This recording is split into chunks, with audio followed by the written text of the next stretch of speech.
बिस्मिल्लाहिर्रहमानिर्रहीम। टेस्टी। जी, आज की इस वीडियो में हम टेस्टी सी ऑरेंज आइसक्रीम बनाएंगे। ऑरेंज ऑयल बनाएंगे जिसे आप अपने ब्यूटी प्रोडक्ट्स में भी यूज़ कर सकते हैं और कुकिंग में भी यूज़ कर सकते हैं। इसके अलावा हम ऑरेंज का स्क्वैश बनाएंगे जिसे हम बगैर चीनी के ही रेडी करेंगे और इसे आप लंबे अरसे तक महफूज कर सकते हैं, ख़ासकर रमज़ान के लिए।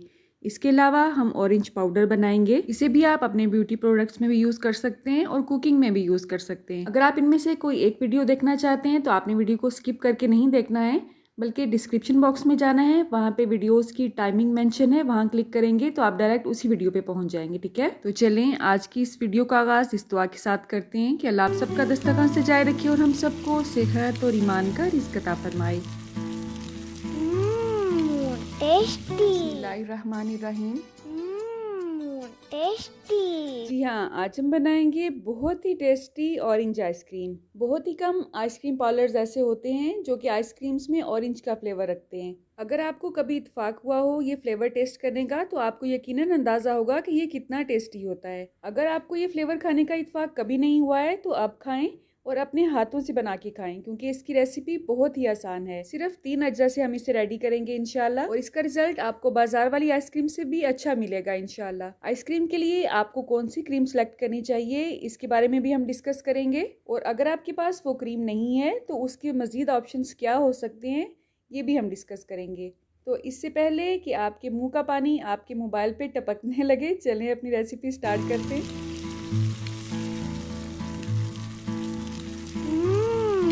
टेस्टी। जी, तो क्योंकि हम ऑरेंज आइसक्रीम बना रहे हैं तो ज़ाहिर है इसके लिए हमें ऑरेंज जूस की ज़रूरत पड़ेगी, और ये बहुत ही कम क्वांटिटी में हमने लेना है, सिर्फ आधा कप। जूस निकालने के बाद हम इसे छान लेंगे क्योंकि इसकी गुठलियाँ हमें नहीं चाहिए, सिर्फ जूस चाहिए। अब आइसक्रीम के लिए कौन सी क्रीम बेस्ट होती है, तो ये है whipping cream, whippy whip company की, और ये बेस्ट रहती है आइसक्रीम्स के लिए। और ये स्वीट एंड होती है, अगर आप लाइट शुगर खाना पसंद करते हैं तो आपको कोई और मीठा ऐड करने की इसमें ज़रूरत ही नहीं पड़ती है। ये क्रीम आपको हर बेकरी से मिल जाएगी, इवन छोटे से छोटे सिटी में भी बहुत इजीली अवेलेबल है। तो इसका हमने इसमें 1 कप लेना है। मेरे पास इसकी 500 ग्राम वाली पैकिंग है तो इसमें 2 कप्स होते हैं, लेकिन हमने इसमें 1 कप ऐड करना है अपनी रेसिपी में आज। ठीक है, बीट करने से पहले आपने इसको फ्रीज़र में रख के, जो बर्फ़ जमाने वाला खाना होता है ना, उसमें रख के बहुत अच्छी तरह से चिल करना है।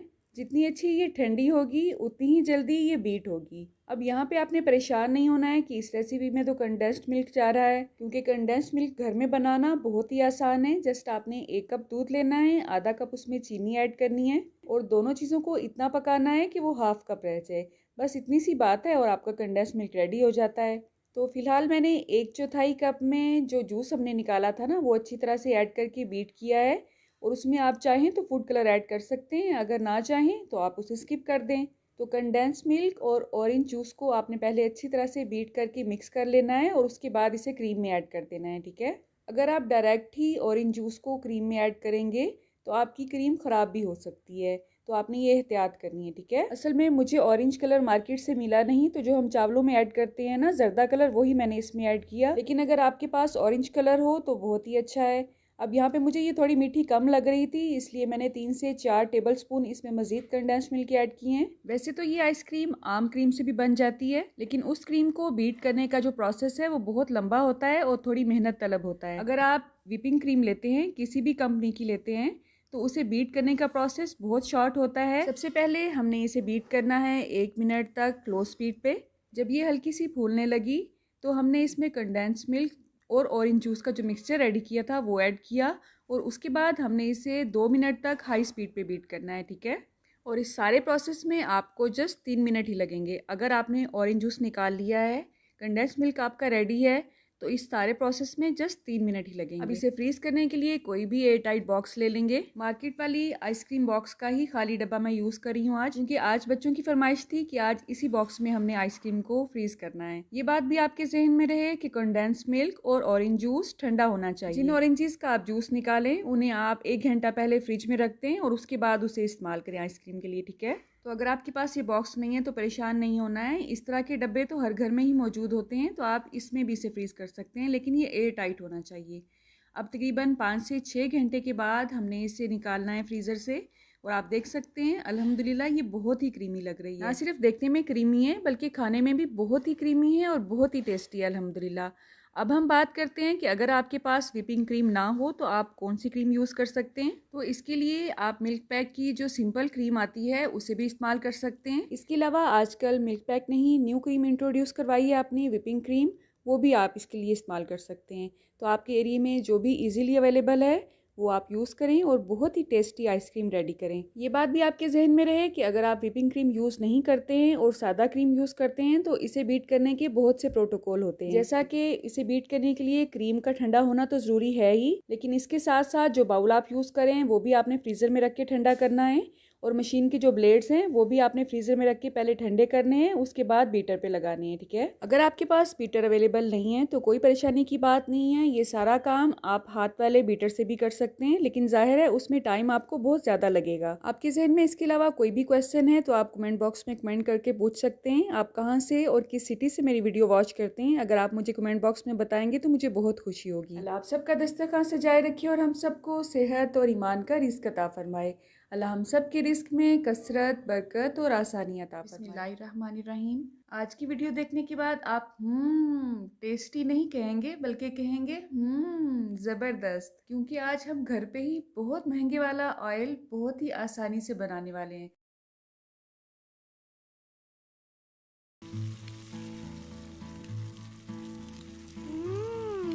टेस्टी।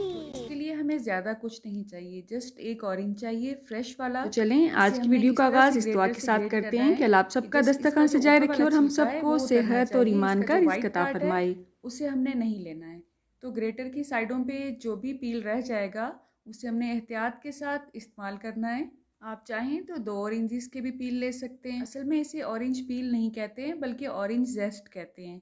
वैसे तो विटामिन सी ग्रेप फ्रूट में भी होता है और लेमन में भी होता है, लेकिन मैंने यहाँ पे ऑरेंज का इंतखाब किया है। तो आप इन तीनों में से कोई चीज़ भी ले सकते हैं विटामिन सी का ऑयल बनाने के लिए। अब यहाँ पे हम कोई सा भी पैन लेंगे, उसमें ऐड करेंगे कोकोनट ऑयल। अगर आपके पास कोकोनट ऑयल नहीं है तो आप बादाम का तेल भी ले सकते हैं। ठीक है, तो यहाँ पे मैंने कोकोनट ऑयल हाफ कप के करीब लिया है। विटामिन सी या ऑरेंज ऑयल बनाने के बहुत से तरीके होते हैं, तो अगर आप चाहेंगे तो मैं आपसे बाकी तरीके भी शेयर करूंगी, लेकिन आज का जो तरीका है ये बहुत ही इजी है। अब यहाँ पे चूल्हे की आंच को हमने इंतहाई स्लो रखना है, ऐसे स्लो रखना है जैसे कि हम इसे दम पे रखते हैं। अब जैसे ही ये हल्का सा गर्म होगा तो हम इसमें ऑरेंज जेस्ट ऐड करेंगे। अब हमारा मकसद इस ऑरेंज जेस्ट को हल्की आंच पे इसमें पकाना है। आप ये काम डबल ब्रॉयलर पे भी कर सकते हैं। उसको आपने कैसे रेडी करना है उसके तरीके मैं आपसे अपनी चॉकलेट वाली रेसिपीज़ में शेयर कर चुकी हूँ। आप चाहें तो मेरी वो वीडियो वॉच कर सकते हैं। ऑरेंज ऑयल या विटामिन सी का ऑयल अगर आप बाज़ार से ख़रीदते हैं तो वो बहुत कॉस्टली मिलता है। बहुत छोटी सी बोतल आपको बहुत कॉस्टली मिलेगी। अगर आप इसे घर पे ही रेडी करते हैं तो आपको ये तसल्ली तो होती है कि इसमें कोई भी हार्मफुल केमिकल ऐड नहीं किया हुआ है। जो भी आपने इसमें ऐड किया है वो आपके सामने और तसल्ली बख्श है। अब इसमें मोर इसकी क्वालिटीज़ लाने के लिए ऑरेंज की मैंने यहाँ पे ऑरेंज पल्प लिया है। यहाँ पे मैंने ऑरेंज का जूस निकाल लिया था, उसके बाद जो ऊपर वाले एरिया में उसका पल्प रह जाता है ना वो ऐड किया है, और इसमें से जो मोटी वाली गुठलियाँ थी उनको मैंने रिमूव कर लिया था। इसका जस्ट 1 चम्मच ही मैंने ऐड किया है। इसके जेस्ट को पकते हुए इसमें 5 से 7 मिनट हो चुके हैं। अब ये जो हमने पल्प ऐड किया है इसमें ज़ाहिर है थोड़ा बहुत तो जूस होता है। अब इसे पकने में और इसका पानी खुश्क करने में ये ऑयल थोड़ा सा टाइम लेगा। अगर आप जस्ट इसके छिलकों को या इसके जेस्ट को इसमें पकाते हैं तो ये ऑयल आपका जल्दी रेडी हो जाएगा, लेकिन अगर आप इसमें पल्प ऐड करेंगे तो इसको तकरीबन 30 से 35 मिनट लग जाते हैं। अगर आपको इसका जेस्ट उतारना मुश्किल लगता है तो आप इसके छिलकों को बारीक बारीक छुरी से काट के भी इसमें ऐड कर सकते हैं, उसमें ऐसा कोई इशू नहीं है। ठीक है, लेकिन मेरे ख्याल में अगर हम इसका जस्ट जेस्ट ऐड करते हैं ना तो इसमें मज़ीद प्योरिटी आती है, इसलिए जस्ट मैंने इसका जेस्ट ऐड किया और पल्प ऐड किया। आप चाहें तो वाइट पार्ट के समेत इसके छिलकों को भी स्लो आंच पे इस पे पका सकते हैं। अब हमने इसको स्लो आंच पे ही इतना पकाना है कि इनका कलर चेंज हो जाए। अच्छा, यहाँ पे आपको इसके बबल्स से ऐसे लग रहा होगा कि ये बहुत ज़्यादा तेज़ आंच है, लेकिन ऐसी कोई बात नहीं है। मैंने इसको स्लो आंच पे ही रखा हुआ है। किसी किसी क्लिप में मैंने वीडियो की स्पीड को तेज़ किया है, इसलिए आपको लगता है कि ज़्यादा बॉयल हो रहा है। ऑरेंज ऑयल आपकी स्किन के लिए बहुत ही अच्छा होता है। अगर आप में पिगमेंटेशन का मसला है, ये पिगमेंटेशन धूप की वजह से भी हो सकती है और एजिंग की वजह से भी हो सकती है। पिगमेंटेशन क्या होती है? ये हल्के हल्के से तिल होते हैं बड़े साइज़ के, या आप कह लें छोटी छोटी साइज़ की छाइयाँ होती हैं। अगर आपके चेहरे पे छाइयाँ या पिगमेंटेशन किसी भी किस्म का कोई मसला है, वो इस ऑयल से सॉल्व हो सकता है। कोकोनट ऑयल वैसे भी बहुत अच्छा होता है। आपके चेहरे पे किसी किस्म का कोई दाग धब्बा है, अगर आप उस पर जस्ट प्योर कोकोनट ऑयल लगाते हैं तो काफ़ी हद तक डिम हो जाता है। इसी तरह अगर आप बादाम के ऑयल में इसे पकाते हैं तो बादाम का तेल भी आपके चेहरे के लिए बहुत अच्छा है। आप देख सकते हैं इसका कलर चेंज हो चुका है। आपने इसको इसमें जलाना नहीं है, जस्ट इसमें कलर इसका डार्क करना है, ठीक है। मेरे हिसाब से यहाँ पे इसका कलर थोड़ा सा डार्क हो गया था, तो जब आपने इसे पकाना है तो इतना डार्क नहीं करना है। आप इसे बालों पे भी अप्लाई कर सकते हैं। अगर आपके बालों में खुश्की है या खारिश रहती है तो ये बेस्ट चीज़ है उसे सॉल्व करने के लिए। हम इसे गरम गरम ही छान लेंगे और आपने पहले इसे किसी शीशे के बाउल में छानना है। जब ये नॉर्मल कंडीशन में आएगा तब आप इसे किसी भी प्लास्टिक की या अपनी पसंद की किसी भी जार में महफूज कर सकते हैं। ये ऑयल 4 से 5 माह तक बिल्कुल ठीक रहेगा। आपको इसे फ्रिज में भी रखने की बिल्कुल ज़रूरत नहीं पड़ेगी। स्किन को ब्राइटर टोन में लाने के लिए भी ये एक बेस्ट फार्मूला समझा जाता है। इसे कुकिंग में भी यूज़ किया जाता है। किसी भी रेसिपी में जहाँ आपको ऑरेंज ऑयल की ज़रूरत है, इसकी चंद ड्रॉप्स आप ऐड कर सकते हैं। इसके अलावा आप इसमें टी ट्री ऑयल के चंद ड्रॉप्स ऐड करके इसकी क्वालिटीज़ को मज़ीद बढ़ा सकते हैं। लेकिन अगर आपने इसमें टी ट्री ऑयल ऐड करना है तो आपने इसे कुकिंग के लिए यूज़ नहीं करना है, ठीक है। आपकी बॉडी पर कहीं भी अगर फंगस इन्फेक्शन है तो टी ट्री ऑयल उसके लिए बेस्ट होता है। लेकिन टी ट्री ऑयल को क्योंकि प्योर इस्तेमाल नहीं किया जाता है, इसलिए इसे बाकी ऑयल्स के साथ ऐड करके इस्तेमाल किया जाता है। अगर आप इसे बालों पे अप्लाई करते हैं तो तकरीबन हफ्ते में 2 दफ़ा इसे इस्तेमाल करें। इंशाल्लाह आपको अपने बाल बहुत ज़्यादा शाइनी और हेल्दी महसूस होंगे। आप कहाँ से और किस सिटी से मेरी वीडियो वॉच करते हैं मुझे कमेंट बॉक्स में ज़रूर बताइएगा, मुझे बहुत खुशी होगी। अल्लाह आप सबका दस्तरखान से जाए रखे और हम सबको सेहत और ईमान का रिज़्क अता फरमाए। अल्लाह हम सब के रिस्क में कसरत, बरकत और आसानी अता। बिस्मिल्लाहिर्रहमानिर्रहीम। टेस्टी। जी हाँ, आज हम बनाएंगे बहुत ही टेस्टी ऑरेंज स्क्वैश। इसमें हम कोई भी शुगर ऐड नहीं करेंगे और सबसे मज़े की बात, इसे हम चूल्हे के बगैर ही रेडी करेंगे। असल में ये रेसिपी मेरे बचपन की है। जब हम छोटे छोटे थे तो हम देखते थे कि घर के बड़े रमज़ानुल मुबारक के लिए इसी तरह ऑरेंज के जूस को स्टोर करके रखते थे। इससे पहले भी मैं आपसे ऑरेंज स्क्वैश की रेसिपी शेयर कर चुकी हूँ, जिसमें हमने इसे चीनी के साथ और लेमन जूस के साथ पकाया था। लेकिन आज की रेसिपी बहुत ही ईजी है, बहुत ही डिफरेंट है। आजकल ऑरेंजेस का सीज़न है और बहुत ही सस्ते ऑरेंजेस आप मंडी से मंगवा सकते हैं।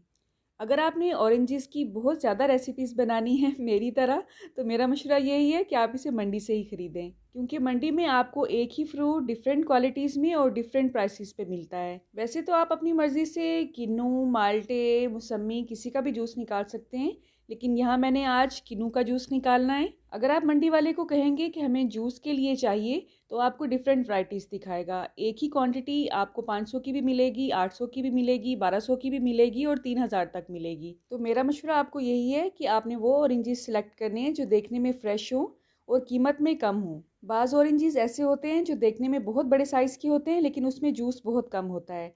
असल में जूसी ऑरेंजेस वही होते हैं जो साइज़ में छोटे होते हैं। और ये बात भी आपके जहन में रहे कि ऑरेंज के छोटे या बड़े होने से उसकी ग़िज़ाइयत पे कोई भी असर नहीं होता है।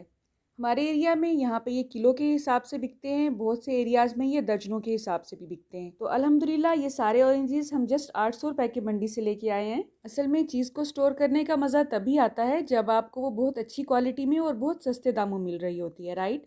तो चलें अपना टाइम वेस्ट किए बगैर अपनी रेसिपी स्टार्ट करते हैं।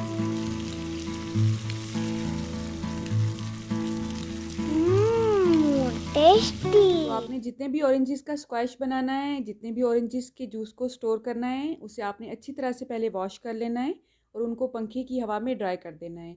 अगर आपको लगे कि किसी भी ऑरेंज पे कोई नमी रह गई है तो आपने उसे किसी भी कपड़े से या टिश्यू पेपर या पेपर टॉवल से अच्छी तरह से रगड़ के साफ़ कर लेना है, क्योंकि जो ऑरेंज जूस हम स्टोर करने जा रहे हैं उसमें आपको नमी बिल्कुल भी नहीं चाहिए। अगर किसी भी चीज़ में नमी चली जाएगी तो वो ख़राब हो जाएगा।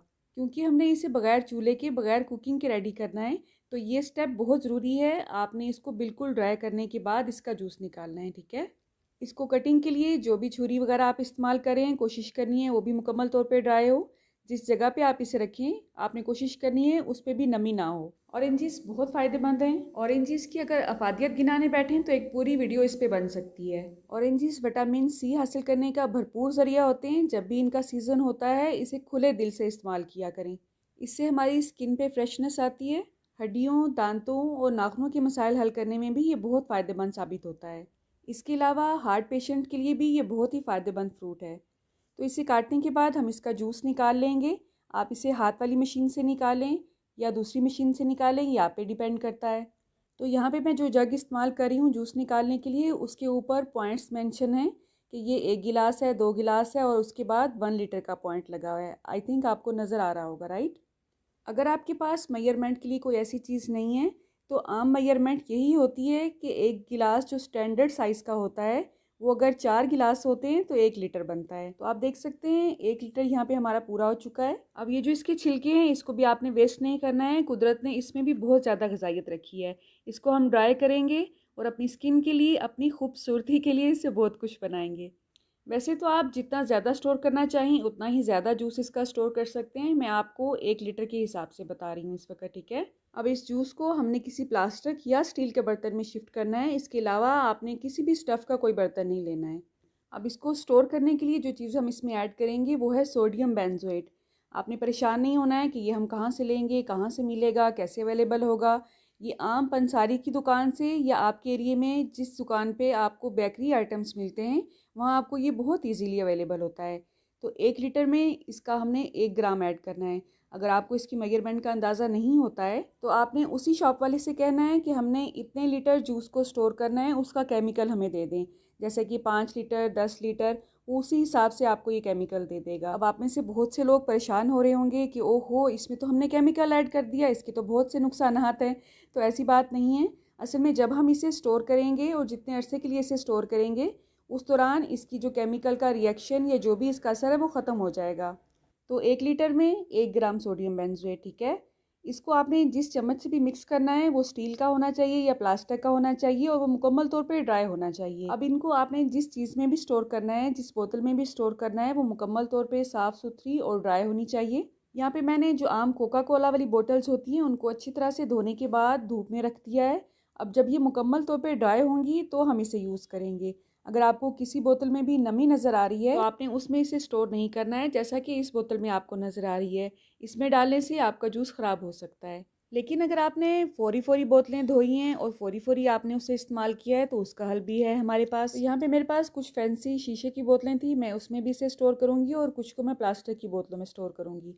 तो अगर आपने प्लास्टिक की बोतल को गीला इस्तेमाल करना है तो आपने क्या करना है, आधा कप पानी लेना है, उसमें आपने 2 ग्राम सोडियम बेंजोएट ऐड करके अच्छी तरह से उसे मिक्स कर लेना है। उसके बाद उसे धोई हुई बोतल में ऐड करके बोतल को अच्छी तरह से शेक करना है, इस तरह कि ये सारा अमेज़ा बोतल के चारों तरफ अच्छी तरह से लग जाए। बस इतना सा काम है। इस तरह से आपकी बोतल जो है वो प्रिजर्व हो जाएगी और उसी अमेज़े को आप बहुत सी बोतलों के लिए इस्तेमाल कर सकते हैं।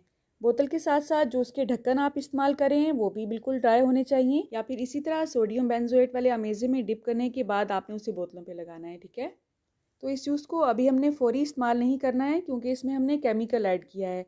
तो इस केमिकल के रिएक्शन को या असर को ख़त्म करने के लिए इसे हमने 25 दिन के लिए रखना है। बेटर यही है कि अपनी याद दहानी के लिए आप बोतलों पे डेट लिख लें। आपने इसे फ्रिज में नहीं रखना है, शेल्फ पे ही रखना है या किसी कैबिन वगैरह में रखना है और दिन में 1 से 2 बार या कम से कम 1 बार तो ज़रूर आपने जूस को हिलाना है। ये तमाम स्टेप्स जो मैंने आपको बताए हैं ये बहुत ज़रूरी हैं। इसमें से अगर आपने एक स्टेप को भी मिस किया तो आपका जूस ख़राब हो सकता है। आप देख सकते हैं ये अगले दिन की इसकी हालत है जूस की, तो ये ख़राब बिल्कुल भी नहीं है क्योंकि इसमें हमने पानी बिल्कुल भी ऐड नहीं किया है। जो भी इसका पानी है, पल्प है, वो नेचुरली है। तो इसको हमने एक दफ़ा ज़रूर हिलाना है ताकि ये अपनी नॉर्मल कंडीशन पे दोबारा आ सके। अब बात आती है कि हमने इसे इस्तेमाल कैसे करना है। तो 25 दिन के बाद या 1 महीने के बाद जब भी आपने इसे यूज़ करना है, गिलास में या किसी भी जग में अपने हिसाब से इसमें चीनी ऐड करेंगे, थोड़ा सा इसमें जूस डालेंगे।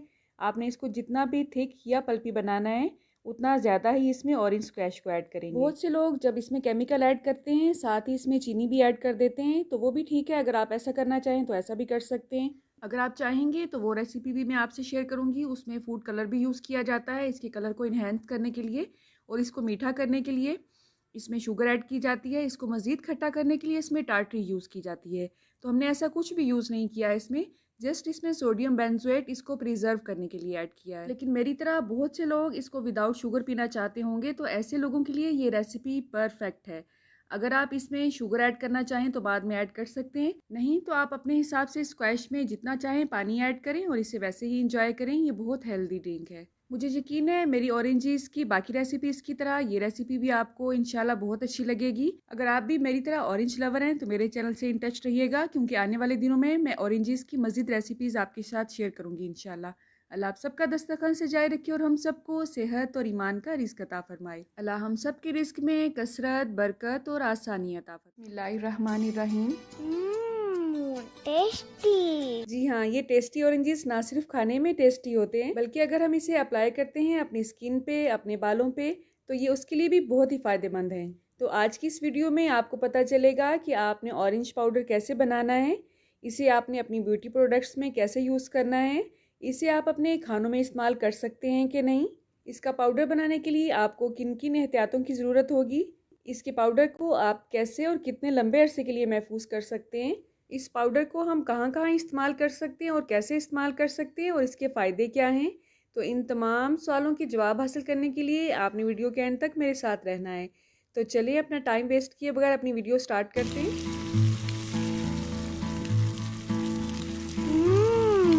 टेस्टी। जो किन्नू हमने जूस निकालने के लिए इस्तेमाल किए उसका छिलका हमने फेंका नहीं बल्कि कलेक्ट कर लिया। अब इसे हमने धूप में रखना है। कुछ लोग इसे छाँव में भी सुखाते हैं, वो भी ठीक है, लेकिन अगर आप इसे धूप में भी रखते हैं तो भी इसकी क्वालिटी में कोई भी फ़र्क नहीं पड़ता है। आप देख सकते हैं यहाँ पे इन छिलकों को रखे हुए 1 दिन हो चुका है। तो 1 दिन में ही इनकी स्किन सिकुड़ना शुरू हो जाएगी, लेकिन 1 दिन में ये ड्राई नहीं होते हैं। मैं इनको यहाँ पे ट्रे में ड्राई करी हूँ। कोशिश करें किसी चारपाई पे अगर मलमल का कपड़ा बिछा के अगर आप इनको ड्राई करते हैं तो ये जल्दी ड्राई हो जाएंगे, क्योंकि इनके ऊपर नीचे अच्छी तरह से हवा लगेगी। अच्छा, ये जो छिलके मैंने अलग किए हैं, मुझे यहाँ पे लग रहा था ये ठीक नहीं है, तो मैंने इनको पहले से ही अलग कर लिया है, क्योंकि अगर आप फंगस वाले छिलकों का पाउडर बनाएंगे तो फ़ायदे की बजाय आपको नुकसान ही होगा। इनको खुश्क होने में, अच्छी तरह से खुश्क होने में तकरीबन 4 से 5 दिन लग जाते हैं। अगर सर्दी में खुश्क करें तो ज़ाहिर है थोड़ी सी ठंड होती है, धूप भी थोड़ी सी ठंडी होती है, तो ज़्यादा दिन लगते हैं। अगर गर्मियों में आप इनको ड्राई करते हैं तो 2 से 3 दिन में ही अच्छी तरह से ड्राई हो जाते हैं। लेकिन ज़ाहिर है संतरे, किन्नू या ऑरेंज आते ही सर्दियों में हैं, तो इसका जो छिलका है वो भी हमने सर्दियों में ही खुश्क करना होता है। बस इनको फंगस से बचाने के लिए आपने कोशिश करनी है कि दिन में 1 बार इनकी साइड चेंज कर लें। अगर आपको इनकी साइड चेंज करना रोज़ रोज़ मुश्किल लगता है तो फिर आपने इनको ऐसी जगह पे रखना है, किसी ऐसी जाली पे रखना है जहाँ इन्हें ऊपर नीचे अच्छी तरह से हवा लग सके, ठीक है। बस इसी तरह से 4 से 5 दिन लगेंगे और किन्नू के ये जो छिलके हैं ये बहुत अच्छी तरह से ड्राई हो जाएंगे। अगर आपने इनके छिलकों को ड्राई करने का प्रोसेस थोड़ा सा शॉर्ट करना है तो एक और तरीका भी है। उसमें इसके छिलकों का जो वाइट पार्ट है उसको हम अलग कर लेंगे और जो इसके ऊपर जेस्ट होती है सिर्फ उसी को रहने देंगे। इस तरह से ये जल्दी ड्राई भी हो जाएंगे और आप इसे अपने खानों में भी इस्तेमाल कर सकेंगे। तो आप देख सकते हैं इसका वाइट पार्ट जितना हो सकता है मैंने उतारने की कोशिश की है। थोड़ा बहुत जो रह गया है वो मैं बाद में उतार लूँगी। अब इन छिलकों को हम पतले पीसीज में काट लेंगे और इनको धूप में या छाँव में अच्छी तरह से फैला के ड्राई कर लेंगे। इस तरह से ड्राई करने में आपको सर्दी में 2 दिन लगेंगे और गर्मियों में तो ये 1 दिन में ही ड्राई हो जाते हैं। अब इसको आप अपनी स्किन पे और अपने बालों पे तो अप्लाई कर ही सकते हैं, लेकिन जहाँ पे आपको ऑरेंज एसेंस की ज़रूरत है आपने इसको अच्छी तरह से धोना है। इसको 4 से 5 मिनट के लिए भिगोना है और इसके पानी का एक छोटा चम्मच ही आपकी रेसिपी के लिए इनफ होगा। और इसका बेस्ट रिजल्ट हासिल करने के लिए आपने कोशिश करनी है कि इसका जो वाइट पार्ट है वो आपने बहुत अच्छी तरह से उतार लेना है, ठीक है। अब यहाँ पे आप देख सकते हैं हमारे छिलके बहुत अच्छी तरह से ड्राई हो चुके हैं। इसकी डंडी अगर रह जाती है कहीं तो उसको भी हम रिमूव करते जाएंगे और अगर इसका कोई ख़राब पीस हमें नज़र आता है तो उसको भी अलग कर लेंगे। तो इस तरह से तमाम ऑरेंज के जो छिलके हैं हाथ की मदद से ही उसको छोटे छोटे पीसीज में हम तोड़ लेंगे और उसके बाद अपने ग्राइंडर जार में डाल के इसको ग्राइंड कर लेंगे। अब ग्राइंड करते हुए आपने एहतियात करनी है कि आपने जार को बहुत ज़्यादा नहीं भरना है। आप देख सकते हैं इस वक्त ये मुश्किल से चल रही है, तो इसका मसला यही था क्योंकि मैंने इसको ओवरलोड कर लिया था, तो ये छिलकों को अच्छी तरह से ग्राइंड नहीं कर पा रही थी। उसके बाद मैंने इसमें से थोड़े से छिलके निकाले और पल्स वाले बटन पे इसको स्टार्ट किया। स्टार्ट में हमने इसको 4 से 5 मरतबा पल्स वाले बटन पे ही स्टार्ट करना है। जब ये अच्छी तरह से ग्राइंडिंग शुरू कर देगी तब आप अपनी मर्ज़ी से इसको फास्ट या स्लो वाली स्पीड वाले बटन पे रख के अच्छी तरह से ग्राइंड कर सकते हैं, ठीक है। तो आपकी मशीन जितना अच्छा काम करेगी उतना ही इसका फाइन पाउडर बनेगा। यहाँ पे आपको इसके मोटे मोटे पीसेस भी नज़र आ रहे होंगे, तो इसमें परेशानी की ऐसी कोई बात नहीं है क्योंकि हमने इसको अभी छानना है। छानने के बाद जो इसका फाइन पाउडर होगा उसे हम अलग कर लेंगे और छलनी के ऊपर जो इसके पीसेस रह जाएंगे उसको हम अलग कर लेंगे। आप भी सोच रहे होंगे कि मशीन का इतना लंबा प्रोसेस बताने की क्या ज़रूरत है। असल में होता क्या है, जब हम कोई भी नई चीज़ ट्राई करते हैं और वो स्टार्ट में सही नहीं बन रही होती है तो हम डिसहार्ट हो जाते हैं और सोचते हैं ये तो तरीका ही गलत है। तो ऐसी बात नहीं है, थोड़ी सी कोशिश से हर चीज़ को आप परफेक्ट बना सकते हैं। तो मशीन अगर चल नहीं रही है तो आपने उसमें से थोड़े से छिलके निकाल के उसको ट्राई करना है। ऐसा ना हो कि सारे छिलके उठा के आप गुस्से में गार्बेज ही कर दें। तो ये जो मोटे पीसीज हैं आप इनको दोबारा भी ग्राइंड कर सकते हैं। अगर आप इनको दोबारा ग्राइंड नहीं करना चाहते हैं तो आप इनको स्क्रब के तौर पे भी यूज़ कर सकते हैं। और ये जो फाइन पाउडर है आप इसको फेस पैक में यूज़ कर सकते हैं। अगर 1 कप आप बेसन लेते हैं उसमें आपने 1/4 कप ये वाला पाउडर ऐड करना है और 1 चम्मच हल्दी लेनी है। बस इन तमाम चीज़ों को आपने अच्छी तरह से मिक्स करके अपने वॉशरूम में एक बोतल इसकी भर के रख लेनी है और इसी से आपने अपना फेस धोना है। इसका 1 चम्मच अपनी हथेली पे रखें, थोड़ा सा इसमें पानी ऐड करें और फिंगर्स की मदद से हल्का हल्का सा चेहरे पे मसाज करते हुए चेहरे को अच्छी तरह से धो लें। कोशिश करें कि जब भी आप चम्मच इस्तेमाल करें वो मुकम्मल तौर पे खुश्क होना चाहिए और जिस बॉक्स में भी आप इसको स्टोर करना चाहते हैं वो एयर टाइट होना चाहिए और मुकम्मल तौर पे खुश्क होना चाहिए। ठीक है। अगर आप अपने बालों को शाइनी बनाना चाहते हैं, हेल्दी बनाना चाहते हैं तो हफ्ते में 1 बार इसे दही में ऐड करके इस्तेमाल करें। 1/4 कप अगर आप दही का लेते हैं तो 1 चम्मच आपने इसका ऐड करना है दही में। चंद कतरे आप नींबू के भी उसमें ऐड कर सकते हैं। थोड़ा सा सरसों का या कोकोनट ऑयल उसमें मिक्स करें और अपने बालों पे आधे घंटे के लिए इसे अप्लाई रहने दें। अगर आप इसे अपने फेस पैक्स में या अपने फेस मास्क में यूज़ करते हैं तो आप देखेंगे कि चंद ही अरसे में आपकी स्किन टोन जो है वो लाइटर होना शुरू हो जाएगी। वैसे तो अल्लाह ने आपको जो भी स्किन टोन दिया है उस पर अल्लाह का शुक्र अदा करना चाहिए। रंगत गोरी हो, काली हो या सांवली हो, इससे कोई फ़र्क नहीं पड़ता है। हर रंगत में, हर इंसान में अल्लाह ने अपनी ही कशिश रखी है। बस ये कोशिश करनी चाहिए कि आपने अपनी स्किन को बहुत नीट एंड क्लीन रखना है। ये ऑरेंज पाउडर आपकी स्किन के लिए एक एंटीऑक्सीडेंट का काम करेगा। विटामिन सी से तो ये भरपूर है ही। अगर आप इसमें 1 कैप्सूल विटामिन ई का ऐड करके इसे अपनी स्किन पे अप्लाई करते हैं तो इससे आपकी स्किन टोन ब्राइटर और शाइनी हो जाएगी। लेकिन अगर आपकी स्किन सेंसिटिव है तो आपने ख्याल रखना है इसे आपने डायरेक्ट अप्लाई नहीं करना है फेस पे। इसे आपने बेसन में या चावल के आटे में ऐड करके फिर अप्लाई करना है। ठीक है।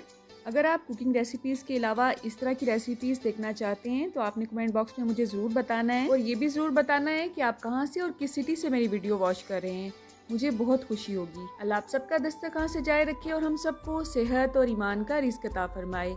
अल्लाह हम सब के रिस्क में कसरत, बरकत और आसानी अता फरमाए। रुके सुने जाने से पहले वीडियो को लाइक कर दें, अच्छी लगी तो शेयर कर दें और सब्सक्राइब करने के बाद बेल का आइकन भी जरूर प्रेस करें। जज़ाकल्लाह। मेरी नेक्स्ट वीडियो तक अल्लाह हाफिज़।